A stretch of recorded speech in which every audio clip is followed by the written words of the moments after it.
Equality and Inclusion Officer. The Equality and Inclusion Officer advocates for marginalised and underrepresented communities at the university.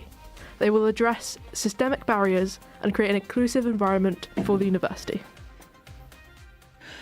So, in your manifesto, you state that you want all minority students to feel represented by you in order to fill the gaps left vacant by previous roles.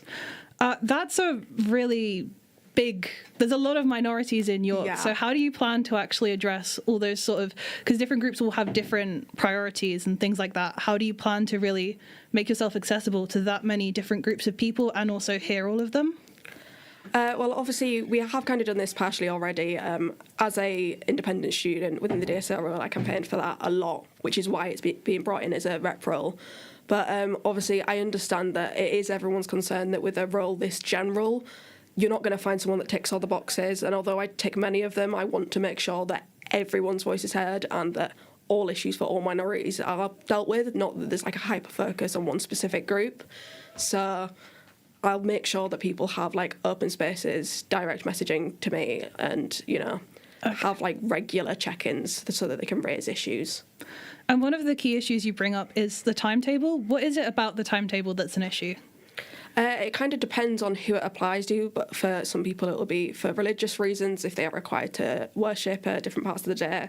For some disabled people, there are extensive continued issues with being put in inaccessible rooms, failure to update on like breakdowns of lifts and stuff like that, and also timetable-wise, if people have like chronic fatigue and that, it just doesn't always work, and it's, I guess, one of those more hidden issues. And when it comes to support itself, you do mention creating visibility by widening visibility.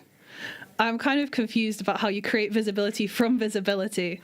Yeah, so obviously, like, currently we do have stuff like we have the DSN, we have the LGBTQ network. Like, I'm aware that there is visibility already in place, but what I kind of want to do is widen it via, like, more regular stuff. So, like, we've had the events before, kind of like the Sabs Come Dancing, but where they've done like ones for specific minority groups where they've been able to represent their cultures and fashions and stuff like that. And it would include making sure that stuff like that's more regular, because like when we have had that kind of like increased stuff in the past, it's been once a year. Yeah. And also one thing that's kind of come up quite a lot is especially with like food on campus. The food isn't very representative of the diversity that we do have here. Yeah. So it would also mean like having like maybe like food sessions or increasing the diversity available. And when it comes to improving the regulation of issues like crimes against minorities on campus, I'm kind of intrigued to know how you plan to actually address that, because my first thought was campus security. They're a separate entity to USU. It'd be very difficult to lobby them. So do you want to set up a separate sort of specifically system for minority students to report stuff like hate crimes, or do you want retraining, extra training for campus security? What's the plan there? Kind of a bit of both. I feel like, I mean, obviously as multiple minorities myself, I probably would feel better going to a specified group that are specially trained for it.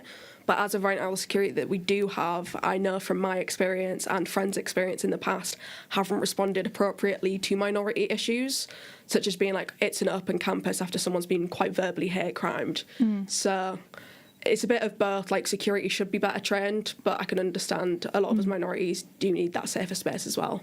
And finally, with the issue of mental health support, I feel like the mental health support system at the uni as a whole needs to be fixed. 100%. Do you not think, like, in putting something for minorities specifically on top of that, it might be a good thing for them to point at and be like, oh, we've solved the issue, as opposed to actually fixing the massive issue with that system?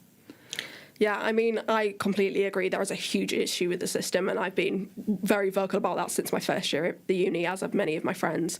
But no, I do get what you mean. Like, in a way, like what they've just brought in, they've got a black access officer now who focuses on like black and minority issues and their mental health issues, but making sure that we have that kind of advocacy for more of the groups, as well as focusing on, because if no one can get mental health support, especially trained ones are still going to struggle. So I think unfortunately that might be all we have time for. So thank you so much, and that's it.